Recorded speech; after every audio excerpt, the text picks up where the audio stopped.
Live? I think we're live. No, it's still going live. Okay. Hello, everyone. Yeah. Actually, I think I'm supposed to say greetings because that's how I usually start. That's how you start the channel. Yeah. Like greetings, my fellow friend. motion magicians. Nah. So you're like, so there's this video I watched, and you're like, greetings, my. You said it in a very deep tone. You're like, It's because I'm this close to the mic. Usually, it's like greetings, my fellow. Okay. Good afternoon, guys. Happy Sunday. Welcome to like the second live stream of the year, and I'm Olamide Roland, ROJ the GOAT, and this channel is obviously about motion design. Today we're having the legendary. I'm trying to think of a very, very funny intro and title, but I'm just going to maybe come up with it. The legendary, the Arnold King. The guy that uses crazy aspect ratios every time. Every time. YouTube royalty, sorry, motion design royalty. Danielsson. Dude, welcome to the channel. Like, it's really amazing to have you here. Like, I didn't say this before, but I think I've said it 100 times, but I didn't say when we were having our conversation, but I'm like a huge fan of you, and I've been watching you for the last 2 years since I started using Arnold, and you've been able to solve so many problems for me. Like, I could even show you some of the works I've been able to make, but no, you've probably seen thousands of those. Sorry, I'll show you maybe later. I would be interested, yeah. Oh, that's great to hear. It's a lovely introduction too. I am flattered to be here. This is officially, the first live stream I've done that was only on the internet. Yeah, it's really amazing to have you. Like, I've never like. I like there's when you search Danielsson on the internet, you'll never find his face. If you find his face, it's this picture of him giving a presentation, and there's no picture of his face. And that one picture is sent to me the other day. That's the only picture you'll find on his face. But other than that, is like this soulless person that just talks to the mic on YouTube. This anonymous, this anonymous friendly guy. Neighborhood tutor man. Always keep my face covered. You're kind of like Andrew Kramer, for the most part. It's just this random guy talking and giving a tutorial, and that's how you've been to me until I started looking into you, and I wanted us to have guys. Andrew Kramer here. Like, I love Andrew Kramer. Like, every single person talks about Andrew Kramer. It's like the legend. The surprisingly young granddaddy of motion designers. It's crazy. Like, it's crazy. It's one of like the best motion designers. Not necessarily the best, but like one of the oldest. The one that actually shared, because most motion designers, like, people didn't really know what motion design was, and people didn't really understand it, and no one was willing to share the knowledge. Not everyone was willing to share the knowledge. You had to go to school to learn 3D and maybe fall into motion design. But then you had people like Andrew or guys like Bristol Gorilla sharing the knowledge. And it's amazing. Like, I wish I could have Andrew on the channel. It would be amazing. I'm pretty sure that's going to happen one day. I think it is. I'm going to try my luck, just like with Jerry Coleman. Like, I never shared the story of how I met Jerry Coleman. I just tweeted one evening that I would love to have Jerry Coleman on my show, and he replied, and that's how it happened. So I'm just going to try my luck right now and tweet about Andrew. You never know till you ask, and then it might surprise you. Yeah. Okay, let's just go straight to the stream, because let's quit fanboying over Andrew Kramer. Yeah. Sorry. Today we have the legendary Danielsson, and we're just going to be talking about a lot of random things. We're going to be getting to know him personally, know what drives him, figure out if he has ever had the imposter syndrome, because a lot of us have imposter syndrome, and it would be amazing to see if a fellow creator is experiencing it. And we would just be starting conversations from there. I really do hope that you enjoy this conversation. This is going to be very weird, candid. I don't know what to call it again. Like, there is no script. Like, there is nothing planned here. We're just asking a bunch of questions and having fun. And we might watch motion in the middle of it. So just let me know. Sorry, just like share your thoughts in the chat there. I would be looking out for it. And we have just 3 viewers, which is amazing. At least 3 people showed up. It's very nice and personal then. Yeah. Yeah. Okay, so If you let's give start them with the all first. personal shout outs. I would. I can't see their names, but I can just see the number 3. I wish they would just comment and say what they are. Just say hi. Just say hi. But then let me just go straight to the first question. Yeah. So the first question is, how did you become a motion designer? Like, what was your story? What's your backstory? What drove you to being a motion designer? That's gonna lead us straight back to Andrew Kramer, because it was about 10 years ago when I first I was hanging out with school friends doing silly short films that I think are scarily easy to still find on the internet. And then gradually we added more and more visual effects into them, and we had to figure out how to throw people off buildings and have them crush cars and things of that nature. So I started looking into how does one do that? How does one make that effect? And obviously Andrew Kramer is the one to go to if you want to learn that sort of thing. Was and yeah, still is. So yeah, one cold winter week when I had the flu, I just smashed through a bunch of his tutorials, and then I started getting into VFX, crushing cars, crushing my friends' heads, crushing my own head. Crushing your friends' heads. So I hope nobody got on. Yeah, if you just tuning in, if you're just tuning in, this is currently about VFX, not about murder. Just to make that clear. But yeah, lots of VFX for ridiculous short films that I hope people don't try to search for, because they will find them. Yeah, and that sort of led to one thing and then led to another. And in the region where I grew up, far north of Sweden, there was this little company of like independent creative people who were doing various things. And one of them was actually a motion designer. At the time, I had no idea what motion design was, but that motion designer that was there was, his name was David Sandberg. And then he sort of took me in as an intern just as soon as I got out of school. And that was slightly before he then went on to do Kung Fury, where he was a kung fu cop who's fighting Nazis in the past.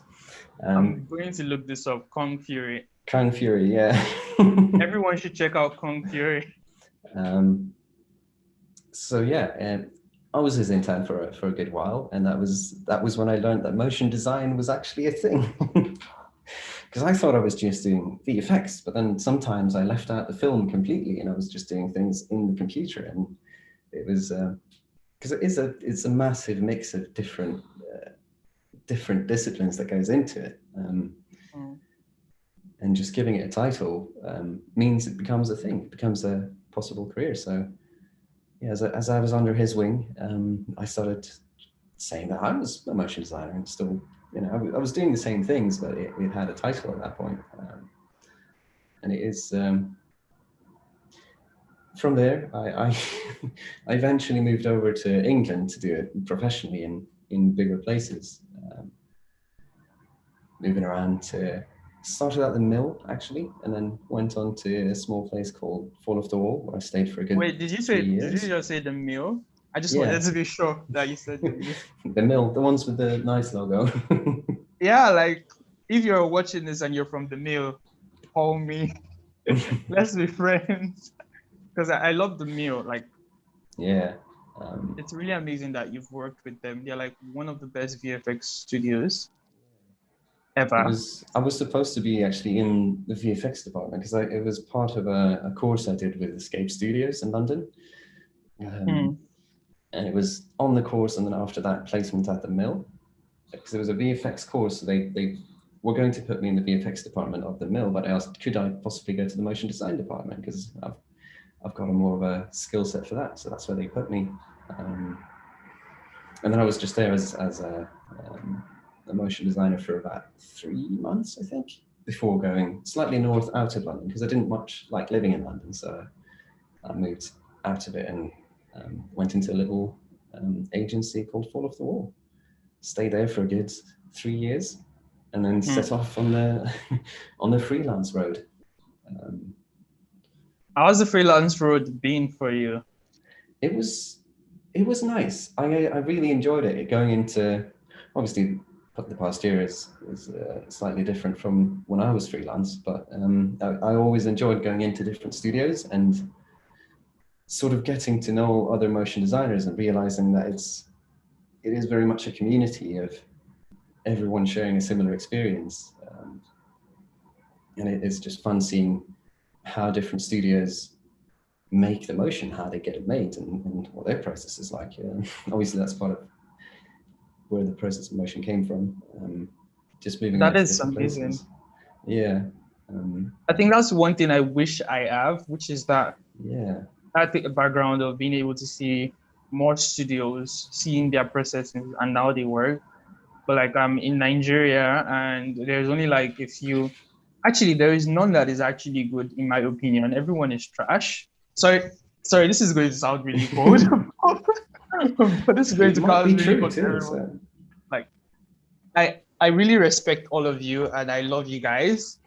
But like, I feel like we're not there yet in terms of the quality of work in this country as motion designers. Though we're on our way and we're on the right path, but we're just not there yet. And it's not our fault. It's just the fact that this place, there wasn't motion before. We are just starting that. We're just trying to show people that this is actually an industry, and this is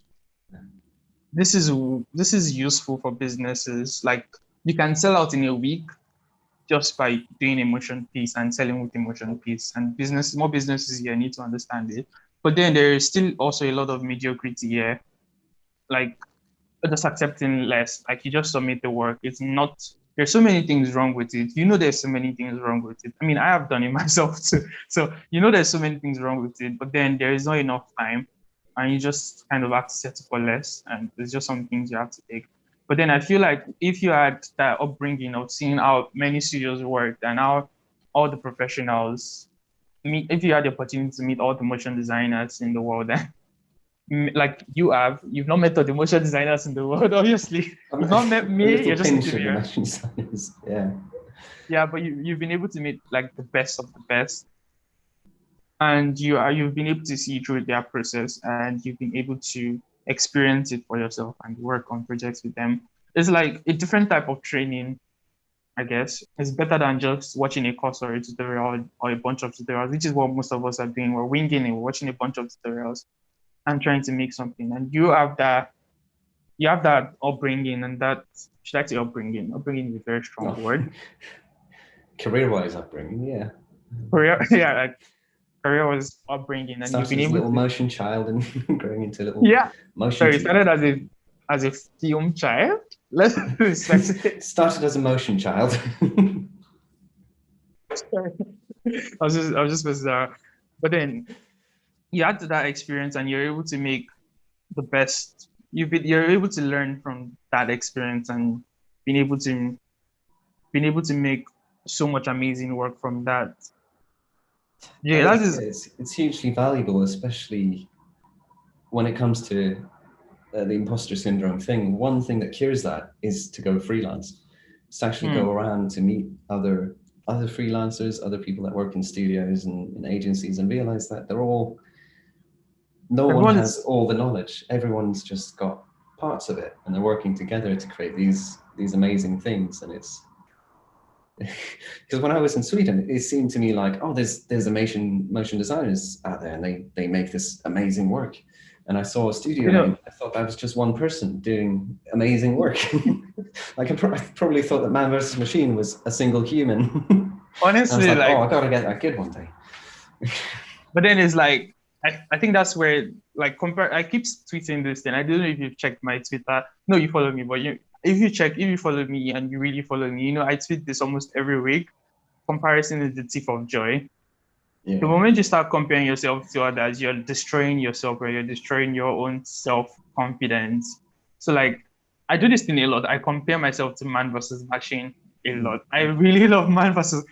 Machine and Tendril. Those two people are the two companies I really want to like work at, even if it's just an internship role.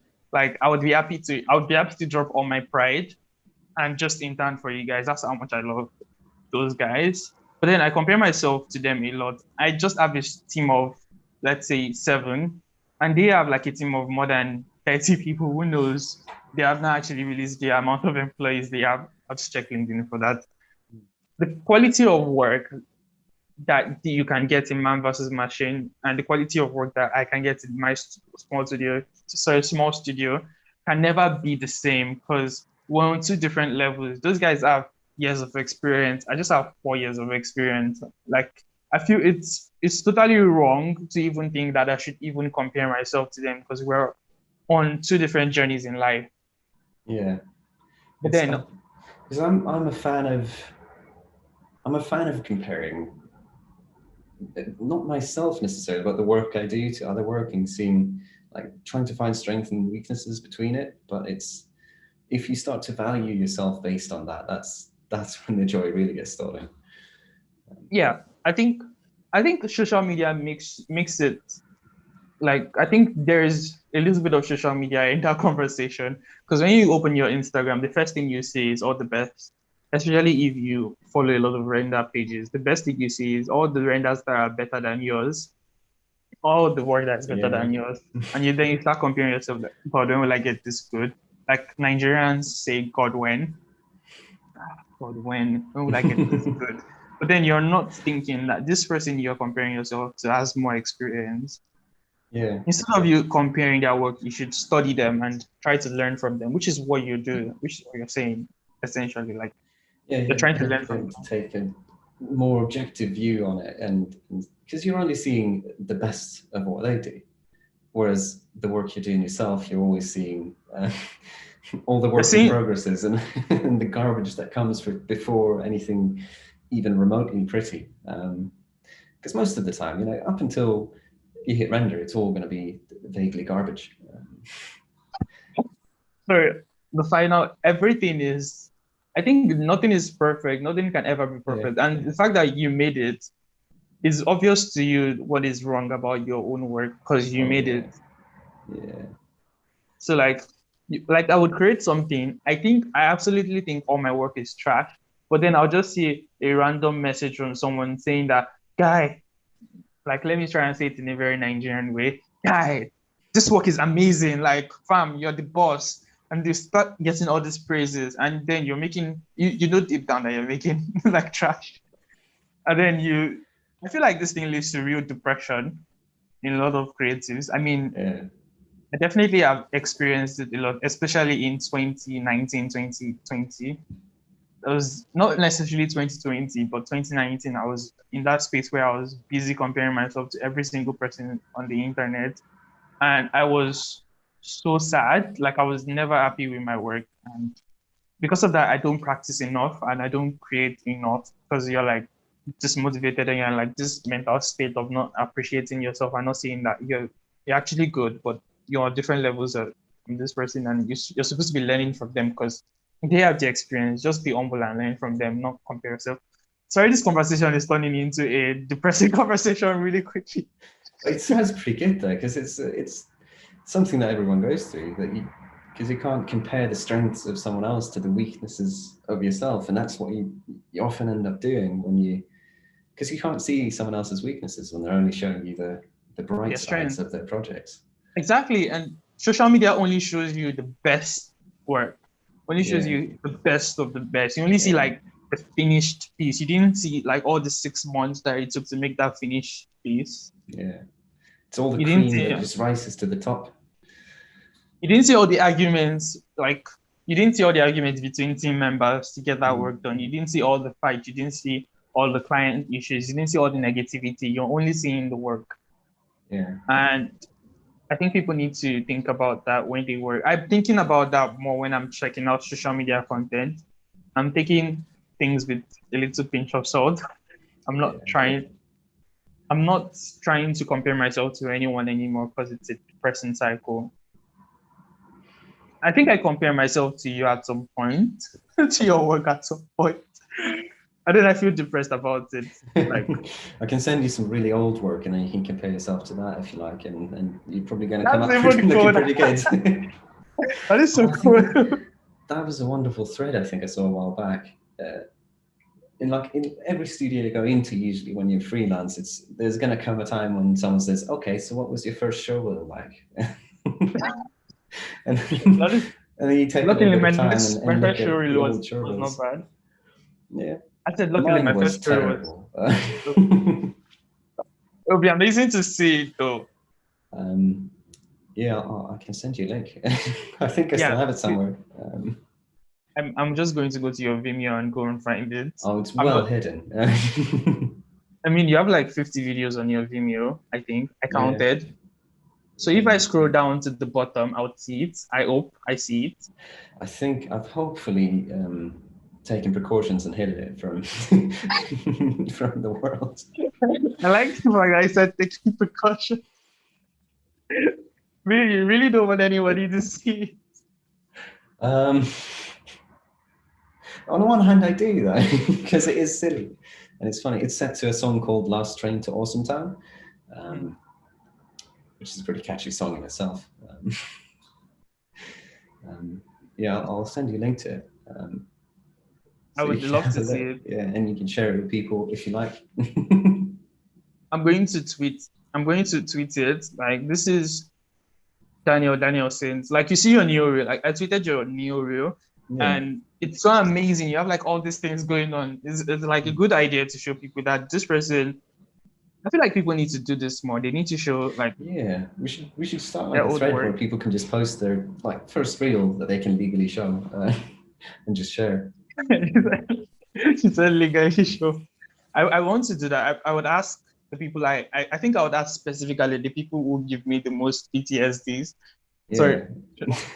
Like I'm thinking the people who give me the most PTSD should show their oldest work. I think the first person that comes to mind is going to be Solomon Sekani. His work is amazing. I look up to that guy. I'll be like, dude, show me your amazing work, please. So show me your first reel. Let's show me the worst work you've ever done. Because it shows people that you came from somewhere. You are not just, how would I put it? You're not just perfect. You didn't magically just start motion design today and you're like, boom, I'm Danielsson and I'm this guy who is amazing at motion design, or I'm Solomon Tekani or Nidia Diaz. Like, it took time to get here. Like, it took a lot of practice. It took more than 10 years of hard work, more than 10 years of constantly learning and constantly doing work, constantly doing the actual work to get here. And I feel like people need to see that, because people forget, like you would forget that, you forget like there's so much work to be done. There's so much things to learn. There's so much, like you don't know anything. Like you don't know anything and everybody is learning and it's a process. And this guy came from somewhere, he started somewhere. And I feel like more designers need to do that. I think we need to start that trade. Yeah. We're starting with both of us, by God's grace. I'll share my first. I don't think my first reel would really do justice to it. I think my first design ever would be the one doing justice to it, because my first design ever was terrible, like proper terrible. It always is. That's always how you have to start. Because I'm a designer first before a motion designer. Yeah. So when I became a motion designer, I automatically knew, okay, this has to look good somehow. It shouldn't be just animation. Yeah. That's why I can really tell that in like, especially how you branded the entire channel, that it has a very clear visual voice that stands out. The black and yellow thing. Yeah. And also the hand-drawn bits, and you can tell that there's a little bit of a montage vibe to a lot of things. So I could definitely tell that you have graphic design training in the background. Self-training. Well, I just have to say self. Like for real, every single person is.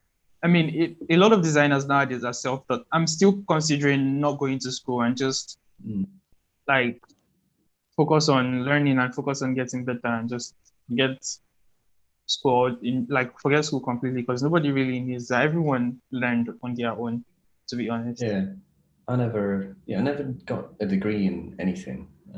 I did sit in on a lot of graphic design classes that I wasn't supposed to be in, but the teacher was kind and let me sit there. That you're supposed to be here. But it wasn't my class. It was just some friends took the class and I was interested. So it's like you're like Steve Jobs. Possibly. Did he do that? Yeah, I did that. Like he dropped out from college, but he was still in school. He was still in around the area of the school, and they were like, you know, you're in around the area of the school, take one class, and then he picked typography and design and graphic design. Yeah, bit like And it that. was, and he claims that there is, if he didn't take that class, then the Mac would not have a variations. You know, Mac, like then it was revolutionary to have plenty fonts on your computer. Yeah. So it's like, and the Mac would not have a lot of fonts and a different like selection of fonts. Then he added that because Windows is the direct copy of Mac, like Windows is just a carbon copy of Mac, then Windows wouldn't have it too. Yeah. So it's just a really bold person. I'm a Steve Jobs fan. Sorry. Oh, yeah. Sorry, I know his biography back and forth, so I might reference him a lot. Yeah, he had a way of, I feel like he never invented something, but he took things that existed and put them together in a way that was very useful to a lot of people. And he rearranges things to give them new uses. I think the word is visionary. Yeah. I wanted to avoid that word because that's the common word that people use about him, but it's quite true. Because like he had a vision. He's not a creator. He cannot create to save his bone, but he has a vision. He knows how to achieve that vision. And he has people. He has the money and the resources to bring people together to achieve that vision. And he does it in a very weird, toxic manner. Sometimes, yeah. So like, if you don't know him or you don't understand the vision, you would probably hate him. Like you'd go online and you see a lot of old employees that actually hated working with Steve Jobs. Yeah. And it's because he's a visionary. Yeah. And like the visionary is always the craziest person in the room because you have this vision and everyone can't see the vision. So you're like, oh, can you guys see this vision? Can you guys see the possibilities? And they're like, what are you saying? This isn't going to work. Then it's like you're fired. And that's why you need to be able to motivate the people that work with you so they can actually, you can sell them on the vision and they can actually become part of it. Maybe he had a bit too much ownership of the vision. Yeah, probably. I think Steve Jobs was an amazing man. I'm looking for my next question because I think we started from just how did you become a motion designer, and we went like we did what was supposed to happen, which is start a bunch of random conversations from there. So it's like the next question is, what drives you right now? Like, what is that one thing that keeps you going right now? Right now, it's actually on a post-it up in the window. Is I don't know if you can see it, but yeah, oh, good.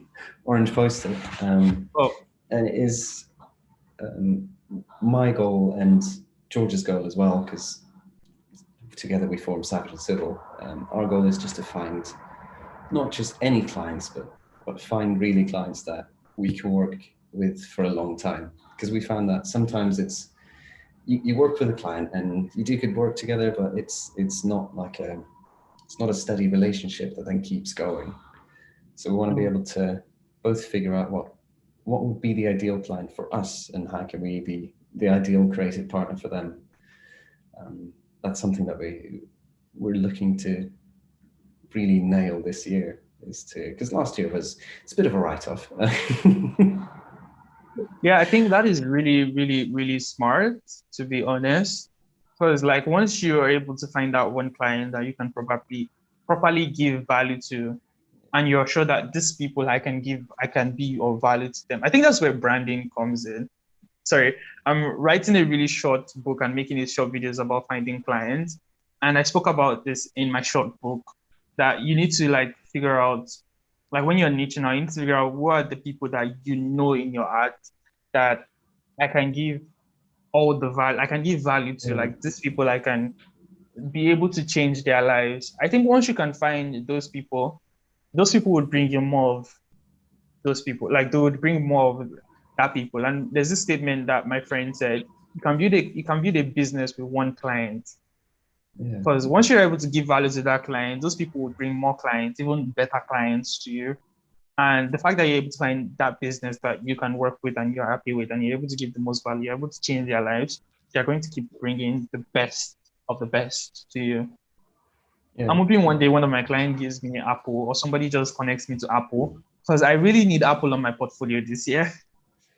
So in case anyone is wondering what my goal this year is to have an Apple work on my portfolio. If I don't get to do honestly, like if I don't get to do an Apple project, I'll just do a spec work and just create for Apple and Microsoft, and I'll just do if Apple hired me this year. You can do a sort of you can blackmail them and do a really nice piece for Microsoft and say, like, if you don't give me a project, I'm going to release this piece for Microsoft. I wish you worked. I think if Steve Jobs was still alive, it would have been really easy to do that, because it just is like never. Like, I want this visionary piece of motion for Apple, not Microsoft. Yeah. I do like, yeah. I think he'd appreciate the move too. He would appreciate the move because he's a dramatic person, very dramatic person. Like, there's this random rule I saw today. Apple has this rule that when you have an iPhone in a movie in Hollywood, the iPhone must never be in the hands of a villain. I was like, it must always be in the hands of the hero. So the phone on the hands of the villain is usually always Android or something else. It's like, what the hell? That sounds to me just like corporate ego. I don't know if they can actually enforce that. It sounds silly. It's their phone. It sounds like something they would do, though. Yeah, it does sound like, I don't know how true it is, but it is their phone. They created it, so they have the rights to it. Yeah. If they wanted to take down the company for doing that, they would. Yeah. And I think Apple is that petty. Yeah. Okay, so I'm going to ask another question. Yeah. So who inspires you in the industry right now? Like, who is that one creator that you really like in this industry, like right now? That's the trickiest one, I think. Because there's a lot of people always to go through the feed. I'm terrible at like keeping up on social media, but I'm always there scrolling. But then you could just follow as much as you like. There's no rules. Yeah. I think I'm looking a lot of game designers now who create weird like VFX setups, and they do some shading. I know nothing about Unity, but they seem to use some sort of a shading network to create explosions and visual effects that look really intense and cartoonish, and that's that's just one of the sources that I've been looking at a lot for some reason. I don't think I'm ever going to learn Unity, but I love just seeing it and seeing how they break down the networks of things. So Unity designers, technically. Yeah.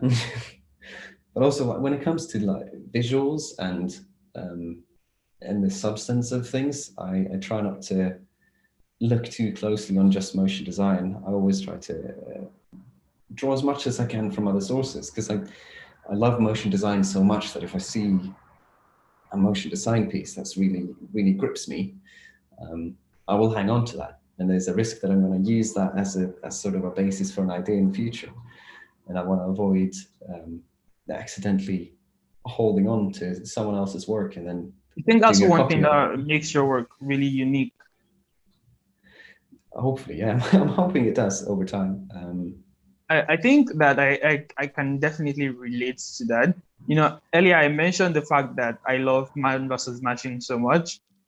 So in a project I did last year, I think I've said this before on the channel, I was watching so much man versus machine in a project that I was clouded by man versus machine, and I unconsciously tried to make my work look like man versus machine work. So like for a month or 2 months, I was doing R&D, and they were all turning out to be like man versus machine. So like, and they lost the total core of the entire project. So I've already wasted, since it's like I had full control of the project, so the time didn't really matter. But then a whole month I was wasted on just looking at man versus machine work and trying to replicate that. So like I had to like restart again and just okay, this time let me disconnect myself from Yeah. looking at Marvel's machine. Specifically all their there's this ad they did for Bang and Olufsen. I don't know how to say that brand's name. I think it's German, so it's probably like Bangolufsen, maybe. If I So assume that Germans are also Scandinavian, that's what it would sound like. sure, like, Which they're not. No, yeah. but then they're like the ad is so nice, it's so smooth, the sound is so techy and so Yeah. amazing. And I'm a fan of sci-fi. So if you do anything that has any sci-fi, no, like anything that has science fiction on it, just even if it's just the music, I would I would watch that ad every time. Like I keep watching that Your Watch ad in a very weird aspect ratio 100 times now, just because of the music. That Yeah. sound, I was going to ask where you got that sound from, but then let me finish the statement that you can tell Yeah. me. Like, I get what you're saying. Like, that's why I stopped like looking into other people's work when I'm working, and I try to find other references and go through the full process, like mood boarding, writing down all my ideas down, and trying to gain clarity, and then like looking for references around those things, then letting those things inspire me instead of actually looking at other people's Yeah. attempts on something similar, because that would only cloud your creativity and would make you feel imposter syndrome. Yeah, because you're always going to you're going to try to achieve what someone else has already done, and then the benchmark is going to be exactly what they've done. It's Yeah. hard for the project you're doing to come into its own if it's always standing up against something else, which is almost like a framework. So it's a good idea to do, like at the start of a project, do a bit of an inspiration cleanse where where you zone out of any motion design circles and just look at other things before getting into having Pinterest would be ideas. your best friend. Yeah. That's assuming your Yeah. Pinterest isn't filled up with motion stuff. Maybe there's a way to filter it so you block Actually, there anyone is that a way. enters your head. There is a way to filter it. Like you just go into your settings and turn off setting recommendations, and it stops giving you that recommendation. Yeah. Then there's just Pinterest the is my rest of best social friend. media to fight against. I completely block my Twitter. Like I can't see anybody's tweet right now. Yeah. Like I can only tweet.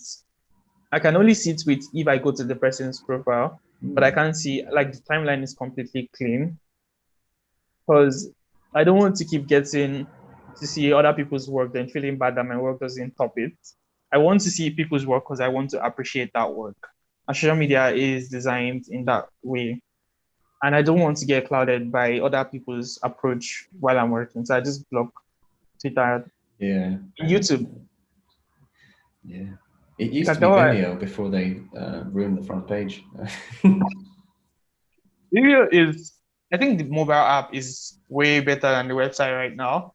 Because, I mean, if you're trying to watch amazing videos, Yeah. the mobile app is like, I just go to the mobile app and I go into like Discover page. I don't know if it's actually called Discover page, and I see amazing videos. Vimeo is like, maybe you're trying to watch videos for appreciating the content. Vimeo is like the best place to see very, very incredible motion design pieces. Yeah. Still where all the people are, so that's quite nice. It's amazing. So I would like you to answer the music question now. Yeah, I think it's an artist that the CEO of the watch company of Uniform Wears actually knew personally. I think he's called DJ Rum. He did an original track, not designed for that piece, but it was one of his tracks that we were then allowed to sort of ruin completely to fit with the ad. And it gives a really nice sort of warm, techy, strange vibe. Space vibe. Have you seen the movie Annihilation? Yeah. Oh, lovely soundtrack. Gives you Annihilation vibes. I'm actually playing it right now in my ears. I mean, I'm playing the ad on my laptop right now, so you can't see it. But I'm hearing the sound. Oh. There's this part where you hear this weird sound that sounds like a car. in that ad, like you take a car sound and then like a car zooming fast and then you distort it crazily. That's how it sounded like, and Yeah. it I sounded so think spacey. George may have added some strange, because I know he stretched and squished a lot of the sound. I saw it in his After Effects actually when I looked over occasionally, and then it suddenly sounded different. So I don't know exactly what he did with that, but he did some magic on it. Do you like the sound design? Yeah. Um, yeah, Nice. when this time calls for it, because I love that too. I think it's like that when you're a motion designer, because you love so many things, and the best way to do most of them is to call yourself a motion designer. It gives you a good excuse to do a lot of the things. I enjoy sound design. I wish I knew more about music and sound design, but I don't, and I feel sad about it. There's a But lot of like music it has that rhythm as well that a lot of good motion does. How things sort of have a certain rhythm and they set up an expectation, and then it leads to a sudden twist, and you get the expectation of the next twist, and it's you get the same twist, and then set up that sort of expectation in the rhythm, and then it twists it the other way, and that's I think there's many parallels between. I think half of the experience is the sound. Yeah. Like if you had a good motion with very, very terrible sound, like you have an amazing piece of motion, like you have all the looks done, like the renders are so clean, the designs are on point, it tells the story, it does everything, and you have like a very, very stupid sound, you probably wouldn't be able to watch that video because the sound Yeah. is so like underrepresented, it's so subtle, but then it's half of the experience. People only notice it when it's bad. Yeah. People only know. So like it's really cool to pay attention to sound because if it's bad, they would know and they would not watch it. But if it's good, they wouldn't even. So like they're it's really. I feel so bad for sound designers. Like when their work is good, nobody comes to tell them, "Oh, this work is Yeah. amazing." It's the But same then for when it's VFX bad, people. yeah, exactly. Like when it's good, nobody comes to tell you that, "Oh, this is Yeah. really amazing." I think VFX people, you still see people appreciating them. But sound design Yeah. is just almost invisible. Yeah. When it's good, nobody comes to appreciate them. But when it's bad, they get all the insults. Like, nah, this sound is just Yeah. terrible. But then you just have to appreciate them. Okay, so let's go to the next question. Mm. I think we've like every question that I was supposed to ask, we've practically touched on it in our weird conversations. But there are no rules.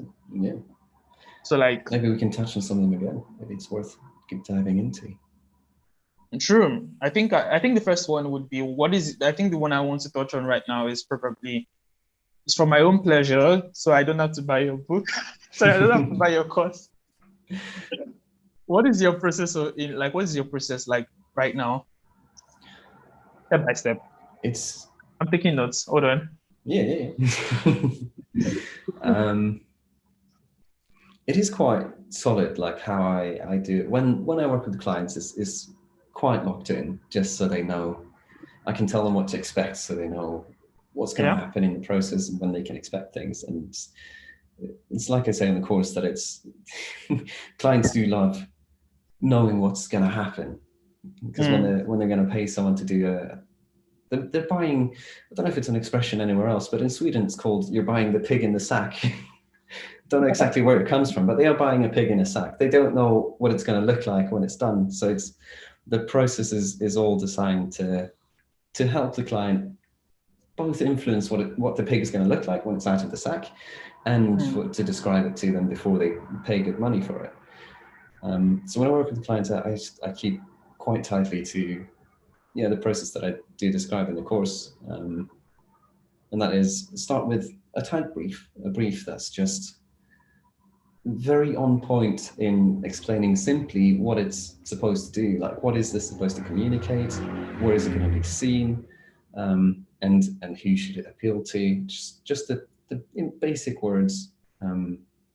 What am I trying to achieve with this thing that I'm making for you? So that's Meaning, always I'm going step to call one. that It's called step 1, gaining clarity. Yeah, yeah, gaining and then also giving. So because that's usually when, if it's a client you work with for the first time, you're going to have to do basically what I'm doing now and describe what the process is going to be like. So they also have, yeah, so they're not sitting there shaking and able to fall asleep at night.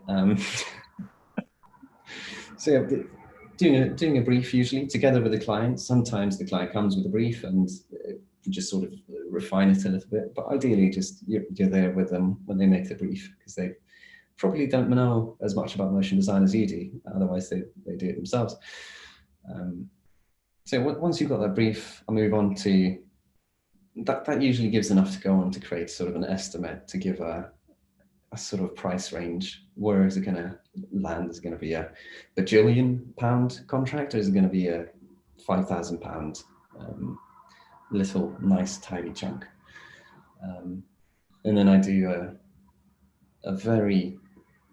usually very detailed quote, which is, and then the difference between estimate and quote is that the estimate is just an estimate. It can be anything, and it doesn't really matter what you say. Yeah, but then the quote is usually it's written in almost legalese, and the numbers are exact, and they can accept the quote, and then you form a contract that you both need to stick to. So I add a lot more detail to the quotes, a lot more detail than I used to, but also so much more detail than what's in the estimate. And it gives us an exact number that this is how much it's going to cost. That makes sense. Yeah. The next step. I was thinking about the next step, because sometimes there's a bit of negotiation. Sometimes they want to try to get a little bit of money off. Usually there is, especially if it's, that's the thing actually, if it's a big client, they're always going to have people that work specifically with getting better deals. So they're going to try to hammer you down in price. But if it's a smaller client, usually they just, if they feel like it's worth the money, they're happy to pay that money. Doesn't matter if they get a tiny discount or not. Although I do usually offer a little bit more discounts for if it's a small client compared to if it's an Apple. So brief estimate quote, and together with the quote, usually a project plan, where it's just a nice little. What I teach in the course is how to do it with Google Sheets, because that's free for all to use, and just how to create a nice project plan that you can share with your client, so they know when to give feedback, when they're going to get stuff. Shout out to Google. Yeah. Because Google create all these free tools that we're already using and enjoying. Yeah. Okay, I'm just screening it. Getting a bunch of data, I suppose. Okay, so what's the next step after like? Assuming that they then, of course, accept the quote, hopefully, move on to actually doing the concept. Because usually I don't want to start giving them a bunch of ideas before actually having a price on it, because it happens a lot. If you let it happens a lot that a client comes to you and wants to do this amazing big thing, and you start giving a bunch of ideas, and you're having a good time with the client, and you're developing all these amazing things that you want to do, and then it turns out they don't really have a budget for it. And then it's like, oh, that well, sucks. If you want a pencil sharpener, that's within the range of what you can afford, but what you've described as a feature-length film. You just said pencil sharpener. So I just had to laugh. You said it, pencil sharpener. Yeah.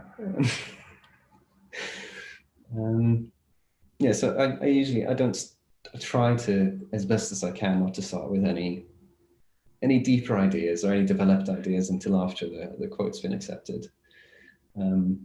But that's the next stage, to do concepts that fit the brief and have ideas for that, and then flesh them out to describe how they would sort of work.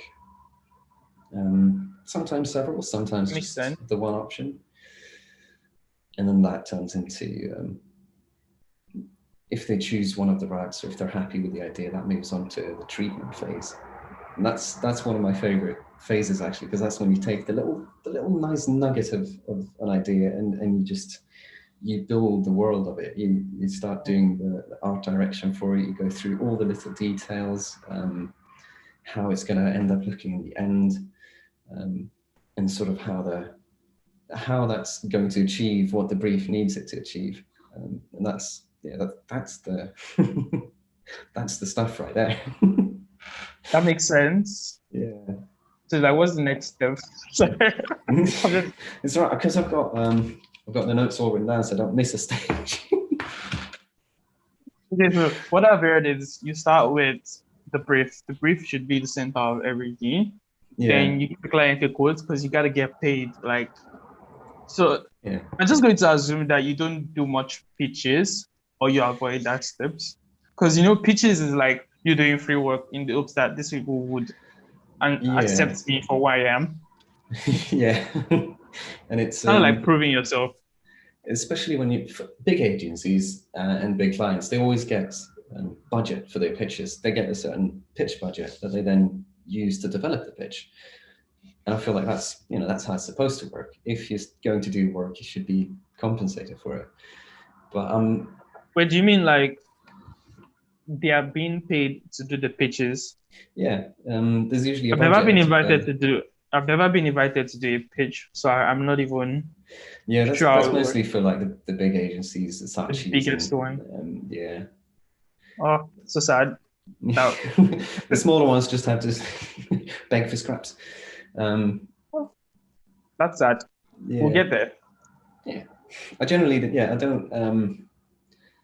don't do many unpaid pitches, but I do speak to the clients if they want me to pitch for a thing, if they want Savage and Civil to be one of the pitching parties. I definitely speak to them, and I try to sort of diagnose and see how we could come up with ideas for them and what the ideas would be like, but generally don't do many big presentations until after it's actually in under Savage and Civil, as best as I can. Yeah. After treatment, assuming that we've gotten to that point and the client's happy, sometimes script. But script is a bit dodgy, especially for motion design, because it's very graphical. It can be strange as all heck. Yeah. You can describe all sorts of weird things and just confuse your client. So if it's also cool to have a writer beside you sometimes, because I mean, yeah. I worked with a writer once and it was amazing. I mean, once or twice. I wish I had a writer right now. Yeah. My current project, it would have been more like, it would have been really amazing. Yeah. Even more amazing. Yeah, that can be good. Yeah. If it's a project that makes more sense to human brains, that's more like a film. I always do scripts in that case. Whereas if it's easy to describe the things that are going to happen in the piece, if it makes sense and it doesn't require too much explaining. Otherwise, usually straight to storyboard, where they get the script as well as the visuals to explain all the intricacies that the script just can't fit into any less than 1,000 words. Yes, storyboard after that, possibly style frames, but style frames is a bit of a special case because it's something that can be done at the treatment stage, or it can be done after the storyboard. Essentially, yeah, style frame is just if it's after the storyboard, it's just a frame from the storyboard, like a key frame from the storyboard with all the art direction from the treatment just plumped on top. So it looks like a final scene from the final thing. It's, for context, in case there's anyone who doesn't know what a style frame is, I would feel bad if anyone doesn't know what a style frame is, because I made a video about what a style frame is. But a style frame is supposed to give your client an idea of what the final video would look like. So it is like the final, it looks exact, it should not exactly, sometimes style frames look like the better than the final piece. But it's like, it gives the client an idea, an understanding of this is what we're trying to achieve. This is, so the client can experience what you have in your mind better. What you have in. And sometimes some clients require you do it in the treatment phase. It depends on what sells that client, the treatment phase. Some clients might not really care about it in the treatment phase. Some might. See, I'm talking like I've done pitches, but I really haven't done much pitches in my life. I've only done, just one. Most of our clients come from people who already have an idea of who we are and trust us. That's usually a lot nicer too. Yeah, it is. But then if you don't have a big network, the kind of clients you get at first would be people who can't afford it. But if you're lucky, you get people who appreciate your work and are willing to pay more just for it. Yeah. Especially if there's that trust there as well. Yes. And that's something that style frames are big on, because the style frame lets you actually show the finished piece, like a frame of it. So if there's a nervous client, just plan the style frame quite early, and then usually they calm down a bit after that. Because they actually know that it makes it a lot more tangible. They get sort of a link into the future that this is actually going to get done. This is actually going to look a certain way. And it's usually something that gets them quite excited about the project too. Yes, the style frame is really, really like a really good and important step. Like it could be helpful in so many ways. It could help you articulate your ideas better. It could create like a vision. You understand what you want for that project. So like, don't skip the style frame step. You're just suffering yourself. You're just making things more difficult for yourself. Actually do the style frame step. Actually design a final frame. And it's also going to help with, especially if you use some of the techniques you're going to use later on when you're actually getting to like rough cut stage as well. You've made your future job easy as well, because you've got things, might have some lighting setups from the style frame. You already figured out you've already done the problem solving in the style frames. Yeah. So like, you need to, like, once you do the style frame, like, let's say for example, your style frame isn't painted and you did it in 3D straight, like you did it in Cinema 4D straight, and you just created a style frame in Cinema 4D. It saves your process. You wouldn't have to build new assets when you are recreating it, because you already built some of the assets when you were doing the style frames. So all you just have to do is, since the client already signed up on it, you practically already done the video. It saves time like a large percentage. So all you're doing is just adding new scenes and adding new assets, animating, changing a few things, and you're done. You've already determined the look. You've already done everything. Just animating, doing some pre-visualization edits, and then rendering. Yeah, a lot of good process is just front loading a bunch of work. So you do a lot of work up front to make the end of the project as easy as possible for you. Because that's usually, the closer you get to deadline, the less you want to have, wrenches thrown into the works.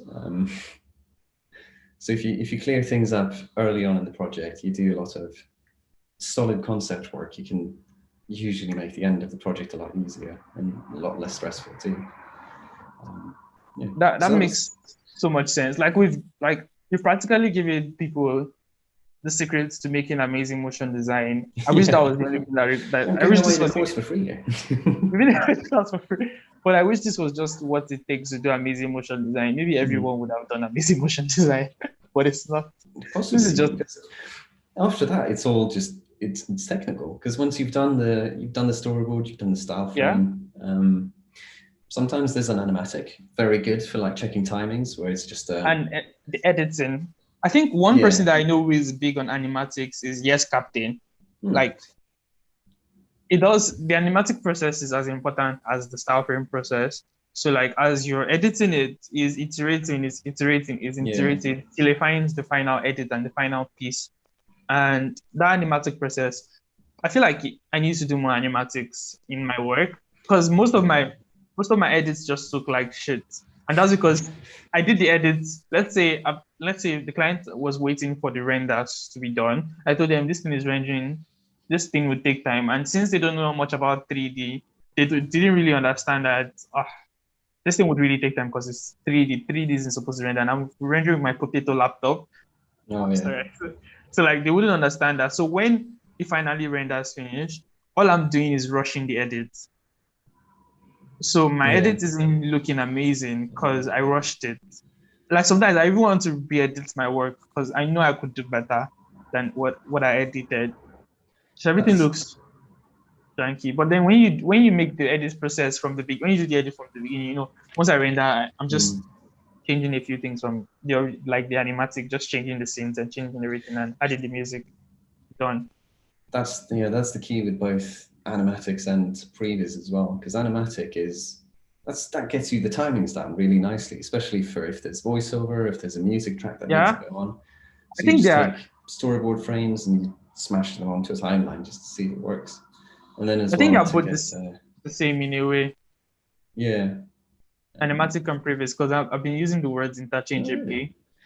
I'm quite specific with because I only use the language from film because I had to look Yeah, this up when I was actually when I started making the course in 2017. It was the discussion was still there. Like, is a previs an animatic? Is an animatic a previs? And I but would say no. they serve almost the same purpose. The animatic is like the first version of a previs. It's Yeah, usually no animation, just the yeah, storyboards. While the previs is like, let's say you've had some of the animation. It's very rough. It's not mm, rendered. You're just trying to see how the edit. Your animatic that you did that looked rough and flat actually works.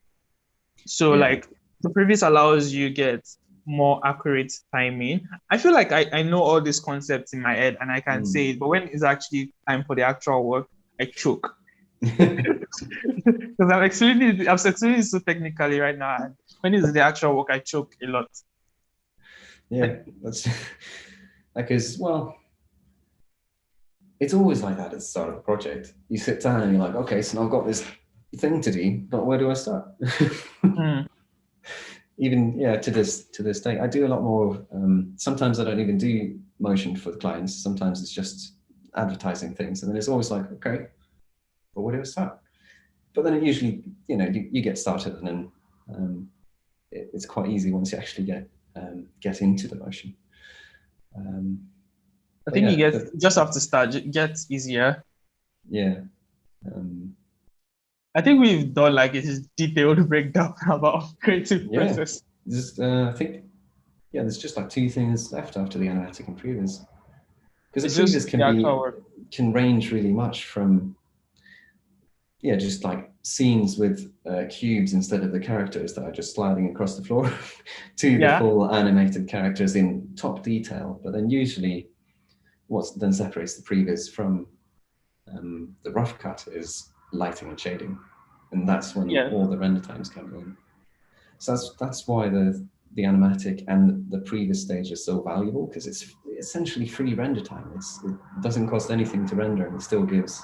And it allows you to make decisions about what scene Yeah, is working and what is not working. So yeah, you're able to make that decision before, after so like you're not like for me now, let's say that project last year, I did previs and I edited it well and I kept iterating. I'll be able to decide on whether I should. There are some scenes in the final video that I feel like I should take off, or the composition in that in like that project, there's a sculpture, and I felt like I didn't compose it mm, well enough to show that it was actually a real sculpture. Sorry, not a real sculpture, but it was actually a sculpture. So people thought it was just okay. We showed a dude, and the dude's skin feel. yeah, But then I feel like the composition was so off, and I feel like if I had worked on the composition and camera movements again, it would have been better. If I had done a proper previous, and I was able to plan that section, it would have worked even better.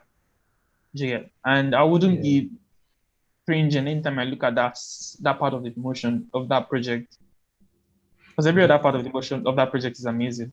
Just that part. I'll have to look at that. I'll share with. It's about front loading the work to clear out all the big decisions early on while they're easy to make, and then later on as you get into heavy renders, you're only fixing tiny things like, oh, this color needs to be slightly more yellow, or that little bit Yes. should go over there, and all the things that would have completely changed a render are already out of the way and finished in the early stages. Yes. Yeah, and then you do the rough cut, and then over time the rough cut gets less and less rough, and then it's finally final. But Yes. that's basically it. That's the process of motion. Yeah, like so everything that we talked about, Daniel goes into details in his course. The Yeah. process of motion is very expensive for the average Nigerian course. I just had to say that so people would know that. But then it was kind enough to add a plan. There are 3 plans there. Sorry, let me open up your website so I'm not saying this from my head. Processofmotion.com, I think. Yeah, sounds about right. Oh my God, I've memorized everything about you. And it's you know not like I do. It's not like I memorized it. I just have been checking out your things too much that I just know it. Yeah, this is a picture of you just doing a presentation. Oh yeah. Okay, so there are 3 plans. There's a $400 plan, and you pay 12 times, $35 each, and you only get the course, the lectures, and a 200-page ebook. And the plan I'm trying to get, the $500 plan, oh my God, you get, not only do you get the courses, like the actual course and the page, you get the case study of the project that is done in the course. You get all the breakdown videos. You get conversations like 40 client proofs. Sorry, I was about to say conversation with the client. You get guides, client you get that brief. too, actually. Yeah, you get the actual phone calls. You go through the entire project. So I've done like 3 different versions. So one is the basic one. It has all the knowledge. So you can pick that one and still get all the theory that you need to know to take on client projects and have a nice process. And then the middle one is sort of a nice mix between that together with the example project, where you do get the client experience as well. You get to sit in on the calls and all the pain that ensues from some feedback and the negotiations as well of the example project of that volcanic watch. And then I've got the ridiculously expensive version, which I call it, where you also get all the source files as well. And that's just if you're really into Cinema 4D and you want to dig through 160 something gigabytes of volcanic I can't even explosion download files. That's too much. Yeah. So that's just if you're very into it. But like the course is so good. I mean, he has practically given us a breakdown of how amazing the course is. This was a miniature version of it. And he did this amazing project, and we're just talking about, like, before this call, we're just talking about I was just trying to guess how he did the Northern Lights. So he has a tutorial coming up on how to do the Northern Lights scene. But then you guys should check out the course because it goes into serious details about how to handle clients. And someone asked the question, how can I manage tension of my skills not meeting the taste? Okay, I think what he's saying is, how do you not get imposter syndrome? Or how do you get up? How do you handle that pressure of your skill not meeting that taste that you want to get to? I mean, that's a tricky one, because there's in that, it sounds like there's 2 factors. There's either you turn down your taste and you have to match it to the skills you have currently, which it's not going to progress you as much as if you try to elevate your skills to fit your taste, because there's always going to be a gap between those 2. You're always going to be striving to improve, and even if you don't feel like your skills match the taste that you want to achieve with a thing, it doesn't mean that they're not exceptional, because no matter how good you get, you're always going to want to get better. So as a healthy creative, your taste should always outpace your skills, because that's the only way you're going to progress. And even if you think that your skills aren't quite up to par, that might not be true. You might be excellent at what you do, and it's just your high standards that are shown. And high standards, I'd say, are probably good in most cases, if they're kept to a healthy level. Again, it's the comparison thing. Yeah, the comparison is the tip of joy thing. Yeah. I think that you said it all. I think don't compare yourself, and don't like feel bad if it's not there. Just strive to be better. Like, figure out what, like you said, that gap of, there's a gap. This is where you want to be. This is a taste. This is where you're trying to achieve, and this is where you are now. instead of you worrying about the fact that you're not in the taste, you're not there. Instead of you worrying about the fact that you're not there, figure out how to get there. So like, let's say I want to get to London now. I know that London is my destination. I know the steps, like figure out the steps to get to London. And okay, I know I need to write my IELTS or one of those exams to show that you know English very well. I need to get my visa. I need to apply for my visa, and boom, I'm in London. You get, so like the gap. You know how to like go through that gap. I don't feel bad. It's going to lead to just depression. I think that's what I can say. Yeah, and don't only look forward as well. You look towards where you want to go, but also look to where you came from and how much how much ground you've covered. That is so amazing. That's like the best tip. Look, like we're just talking about, like some minutes ago, we're talking about him showing me his first reel, and we're trying to create a trade everybody's first reel. Yeah. Everybody's first work, showing how bad people are, just to show people that people came from somewhere. You're not just perfect. Like you didn't just magically came into this world and boom, you're Danielsson and you know everything about Arnold and Cinema 4D. It took time to get there. Yeah, and I only know a very small bit about both of those. I just know enough to get by. That's basically it. And it's true. Like same here. I don't know anything about it. I don't know. I didn't say I don't know anything. I don't know much about Cinema 4D. I mostly survive. My lifeblood is YouTube tutorials, which is so is every other motion designer in the world. Even those who you think they are pro. Top freelancers Google for techniques. Like in a studio, it's perfectly fine to just search up a technique that for something you need to do. And it's almost not about the software. It's more about the problem and solution to the problem. Does that technique solve the problem? Yeah. Yes, it does. Learn it. Go through the tutorial.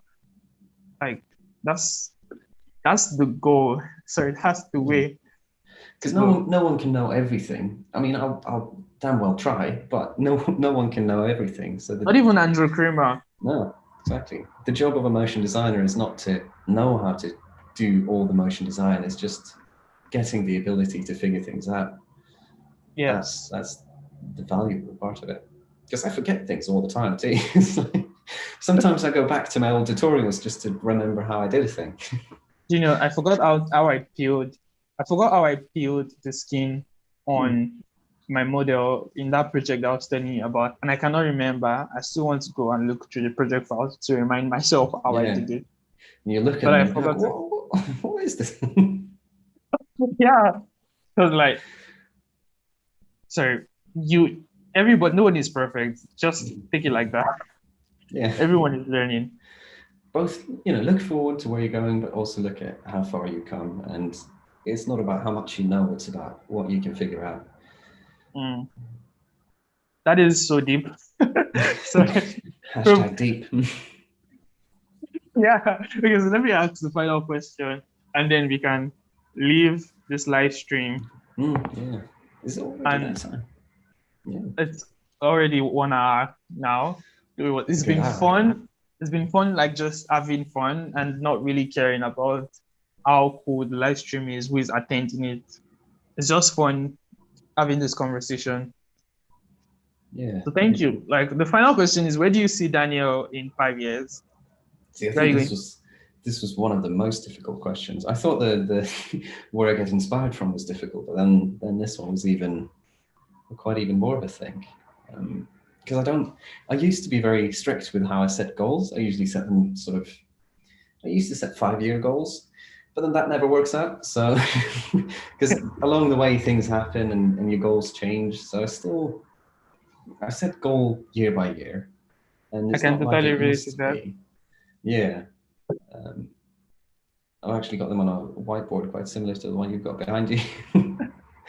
I just want to say this is all my ideas. The ideas I got, maybe like there's this idea I've been obsessing about for some time now, and I just wrote it down here. Though my handwriting is pretty bad, so nobody can see it, which I'm glad about.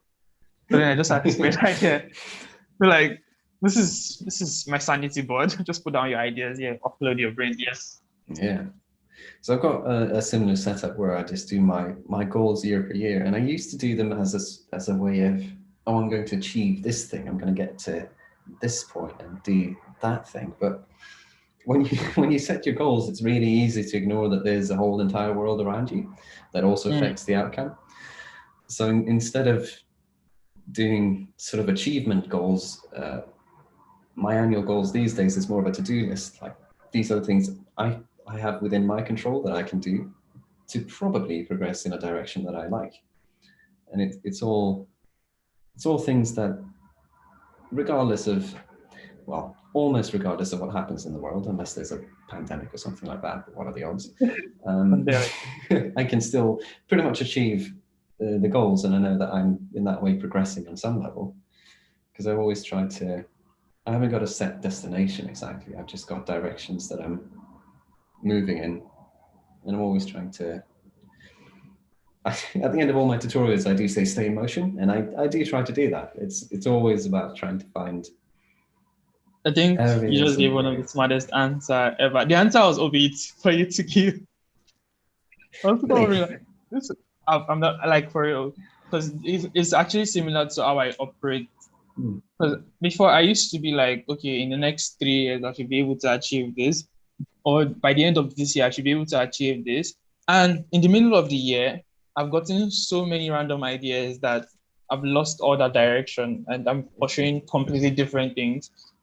So right now, I'm just learning to go with the flow, go wherever God takes me or wherever life takes me, because that's the only way. Because there's this quote: we make plans and God laughs. We make plans and God is just laughing, like, oh my God, like, your plan is not going to work because this is what I want. Yeah, and then that's what happens. The arrogance of a human to think they can actually plan things. But then I also like a balance of that quote, which is, I think it's from Ben Franklin, who says, those who fail to plan to fail. Plan to fail. Yeah, and I believe in both of those quotes. That you should have plans, but don't expect that they're all going to come through the way you expect them exactly. But Joey and I had that same discussion, and it was like, instead of having plans, have systems. Yeah. So the systems of how you operate, systems like your routine, things you do day and night, and how you operate day by day or week by week. Yeah. I think that's a way of, like, because you still have to have some level of planning. You still have to have some level of control over what is happening in your life. If you don't have any level of control, you would waste all the money you have on random stuff. You would drink all the alcohol in the world, or buy all, like, for me, it's junk food. You buy all the junk food in the world, and you waste all your money on random things on the internet. But then you still have to have some level of control and some level of planning. Yeah. So I do still set goals, but it's more of a to-do list. And it's always three. Well, one of my goals for this year is just to stargaze every month. So that feels like I thought it would be easy, but so far February has been basically fully cloudy here. That's just an example of a goal that I have. But generally, I try to fit it into like a Venn diagram of 3 different areas. So I need to do something that feels fun, something I actually want to do. Otherwise, it's not going to happen. I wish we saw clear stars in Nigeria, but at night we don't see like stars. It's just dark. Really? Yeah. I don't know. Maybe it's my eye not seeing it. But then I'm obsessed with space, but I don't see stars at night. So space is amazing. It needs anything. I think that's one reason why. Something I want to do, and it also needs to be something that somehow gives me some form of a growth, because otherwise it's an investment in myself. Is it worth doing if it doesn't build me in some way? And then ideally, if it's a bigger project that I'm going to take on, it also needs to be something that's useful to other people. So something I enjoy, something that builds me, and something that helps other people. That's a good sort of criteria for a goal. That makes sense. Stargazing is mostly the first one because I really enjoy it. For me, it's probably catching up with a friend because Yeah. I make this joke. There's this Tyler song, Mr. Lonely, 911 slash Mr. Lonely. So there's this quote, there's this part of the song that I said, I'm the loneliest man alive. I keep up dancing to throw them off. I feel like that's the perfect description of my life.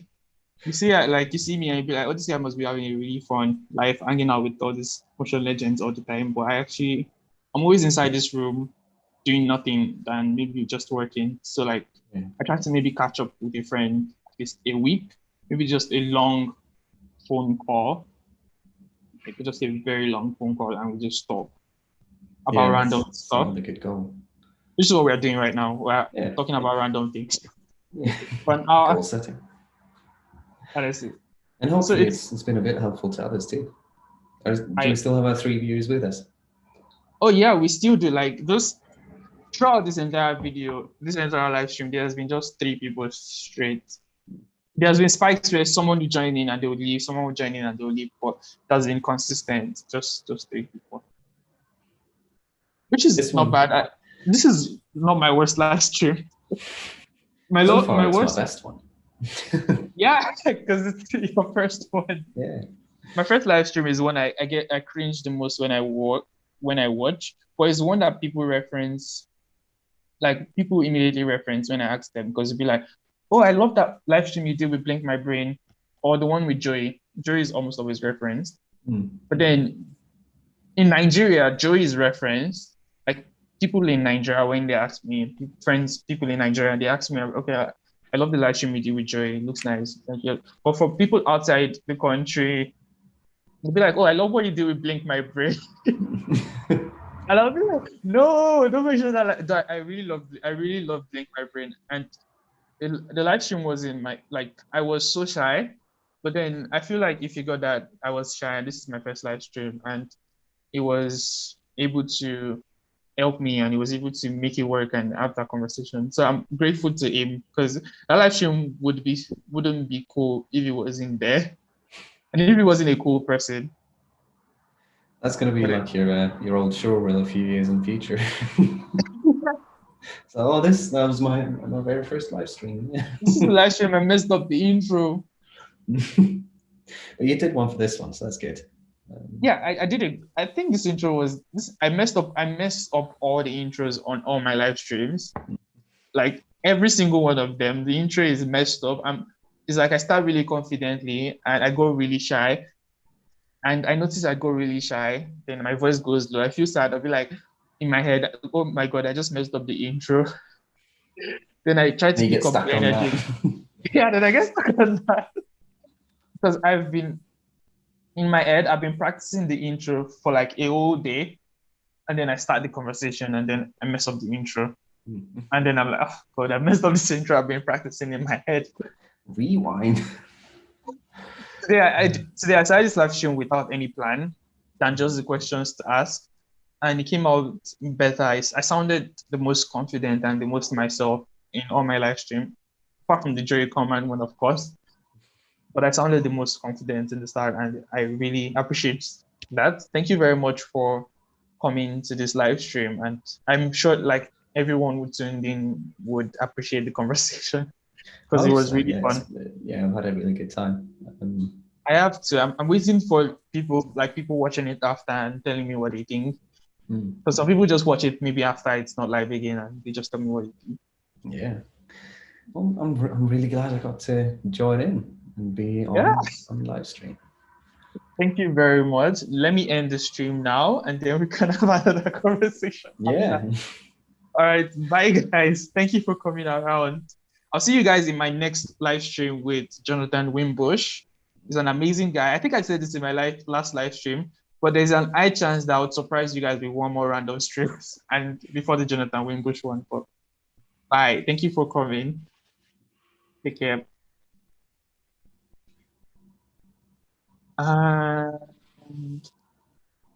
We're not live anymore.